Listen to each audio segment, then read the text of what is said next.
सुप्रभात। आज हम लोग मीरा द्वारा लिखित पद का जो बचा अंश है उसको पढ़ेंगे।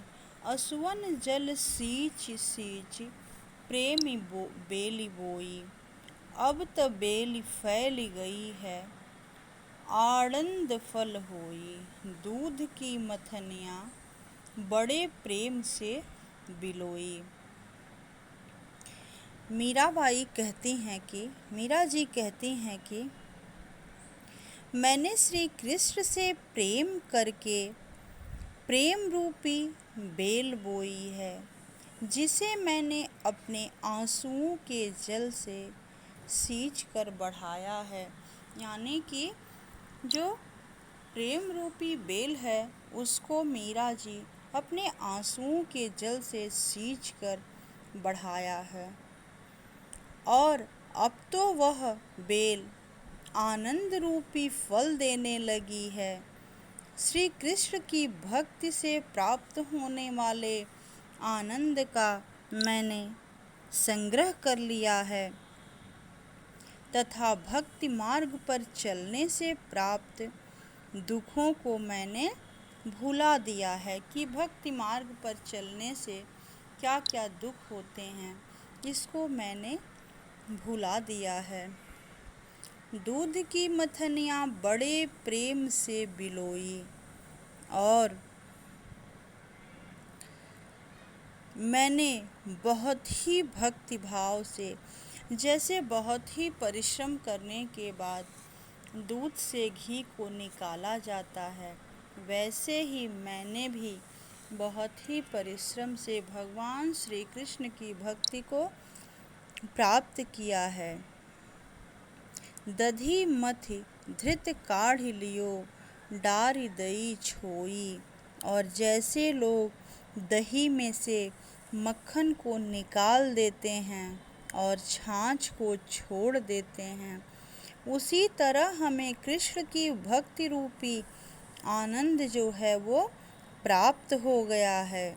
मैंने जैसे दूध से धृत जो है महत्वपूर्ण है, वैसे ही मैंने भी भगवान श्री कृष्ण की भक्ति प्राप्त कर लिया है। भगत देखि राजी हुई, जगत देखि रोई, दासी मीरा लाल गिरधर तारो अब मोही। लेकिन मैंने सब कुछ भक्ति के लिए किया है, परंतु मेरी भक्ति संसार के लोगों को पसंद नहीं है। मैं अपने आराध्य की आराधना करके प्रसन्न हूँ, परंतु संसार द्वारा मेरी भक्ति के अनादर से दुख होता है।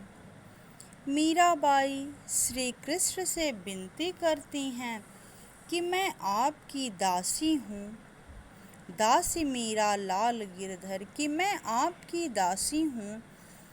गिरधर तारो अब मोहे, इसलिए आप ही मुझे इस संसार रूपी भवसागर से पार कर सकते हैं।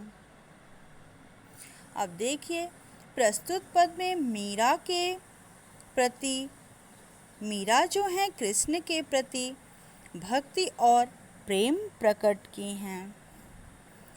मीरा लोगों के द्वारा की गई निंदा की बिना परवाह किए भगवान कृष्ण की भक्ति में लीन रहती हैं। राजस्थानी के साथ साथ ब्रज भाषा का प्रयोग हुआ है। गिरधर गोपाल मोर मुकुट कुल की कान आदि में अनुप्रास अलंकार है। बैठी बैठी सींच सींच में पुनरुक्ति प्रकाश अलंकार का सुंदर प्रयोग दिखाई देता है।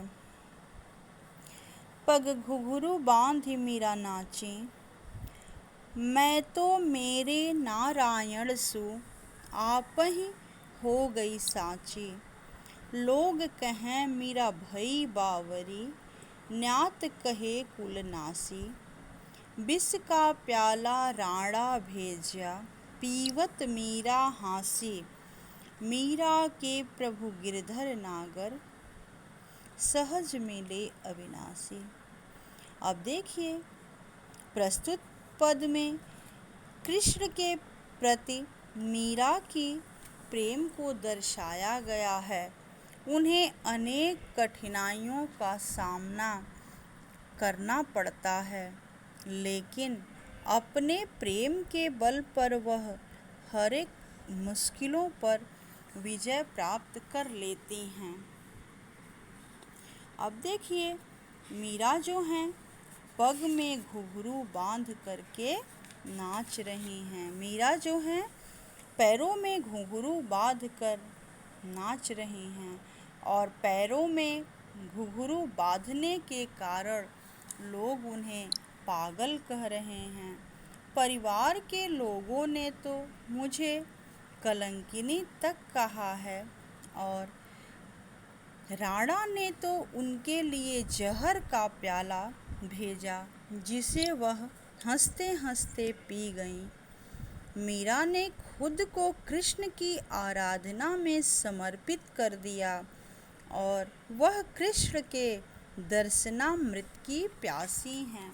यानी कि कहने का तात्पर्य यह है कि मीरा जो हैं अपने पैरों में घुंघरू बांध करके नाच रही हैं। पग घुंघरू बांध मीरा नाचे, मैं तो मेरे नारायण सु आपहि हो गई साँचे। और मैं तो भगवान श्री कृष्ण की भक्ति में लीन हो गई हूँ। लोग कहें मीरा भई बांवरी, न्यात कहे कुलनासी। और लोग कहते हैं कि मीरा पागल हो गई हैं और अपने कुल की कलंकिनी हो गई हैं। विष का प्याला राणा भेजा, पीवत मीरा हंसी। और राणा ने विष का प्याला मीरा के लिए भेजा, जिसे मीरा ने हंसते हंसते पी लिया। मीरा के प्रभु गिरधर नागर, सहज मिले अविनाशी। और मीरा तो बस अब भगवान की आराधना में अपने आप को समर्पित कर दिया है। वह श्री कृष्ण के दर्शनामृत की प्यासी हैं, यानी कि भगवान के चरणों में अपने आप को समर्पित कर दिया है और बस उनके दर्शन रूपी अमृत का पान करना चाहती हैं। धन्यवाद।